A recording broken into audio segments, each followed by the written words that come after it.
എൻ്റെ പേര് അഞ്ജന, എൻ്റെ വീട് കണ്ണാടിയാണ്. അപ്പം എൻ്റെ ഒരു ജേർണി എന്ന് പറയുന്നത് ഒരു 4 ഇയേഴ്സ് ജേർണിയാണ്. 2022 ഞാൻ ജോയിൻ ചെയ്യുന്നത്. അവിടുന്ന് കുറേ ഈ അപ്സ് ആൻഡ് ഡൗൺസ് ഒക്കെ കടന്നിട്ടാണ് ഈ ഒരു ഇയറിലാണ് ഞാൻ IBPS AFO ഇന്ത്യൻ ഓവർസീസ് ബാങ്കിൽ സെലക്റ്റഡ് ആയി. അപ്പം എനിക്ക് പറയാനാണെങ്കിൽ എജുഹോമാണ് എനിക്കിതിനൊരു ഫൗണ്ടേഷൻ ഇട്ട് തന്നത്. പൊതുവേ ഇപ്പം ഞാൻ എന്നെ തന്നെ പറഞ്ഞ് വിശ്വസിച്ചിട്ടുണ്ടായിരുന്നത് എനിക്ക് മാത്സ് അത്രയ്ക്ക് പറ്റില്ല. കാരണം 10ാം ക്ലാസ്സിലാണെങ്കിലും +2 ആണെങ്കിലും മാത്സിൽ മാത്രം A+ നഷ്ടപ്പെടുമ്പോൾ നമുക്ക് തന്നെ വിചാരിക്കുന്നത് എനിക്ക് അത്ര മാത്സ് അങ്ങോട്ട് വരില്ല, ആ ഒരു ഇതായിരുന്നു.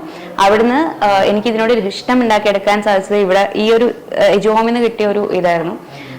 സ്പീഡ് ടെസ്റ്റുകളാണെങ്കിലും പിന്നീട് എനിക്ക് ഈ പറഞ്ഞ പോലെ ഞങ്ങളുടെ എക്സാമിന് എങ്ങനെ വെച്ചാൽ പ്രിലിംസിന് മാത്രമാണ് maths, English, reasoning. Mains full on subject മാത്രമായിരുന്നു. അപ്പോൾ എനിക്ക് ഒരിക്കലും ഈ ഒരു വർഷത്തിലാണെങ്കിലും പ്രിലിംസിനെ കുറിച്ച് ആലോചിച്ച് ടെൻഷൻ അടിക്കേണ്ടി വന്നിട്ടില്ല. എപ്പോഴും കട്ട് ഓഫിനെക്കാട്ടിലും നല്ല രീതിക്ക് മാർക്ക് കൂടുതലുണ്ടാവും. അതിനെനിക്ക് എപ്പോഴും ഒരു ഫൗണ്ടേഷൻ ഇട്ട് തന്നത് എജുഹോമാണ്. പിന്നെ ഈ പുതുതായി പ്രിപ്പയർ ചെയ്തുകൊണ്ടിരിക്കുന്ന ആസ്പിറൻസിനോട് പറയാനുള്ളത് കൺസിസ്റ്റൻസി എന്ന് പറയുന്നതാണ് കീ എന്ന് പറയുന്നത്. കാരണം സ്റ്റാർട്ട് ചെയ്യാൻ നമുക്ക് എല്ലാവർക്കും സ്റ്റാർട്ട് ചെയ്യാൻ പറ്റും, പക്ഷെ അവസാനം എത്തുന്നത് വളരെ കുറച്ച് പേര് മാത്രമായിരിക്കും. അപ്പോൾ കൺസിസ്റ്റന്റ് ആയിട്ട് വർക്ക് ചെയ്യുക. നിങ്ങൾ ഒരു കാര്യം ആഗ്രഹിച്ച് അതിനുവേണ്ടി നിങ്ങൾ കഷ്ടപ്പെടുകയെന്നുണ്ടെങ്കിൽ ഉറപ്പായിട്ട് നിങ്ങൾക്ക് സക്സസ് കിട്ടും.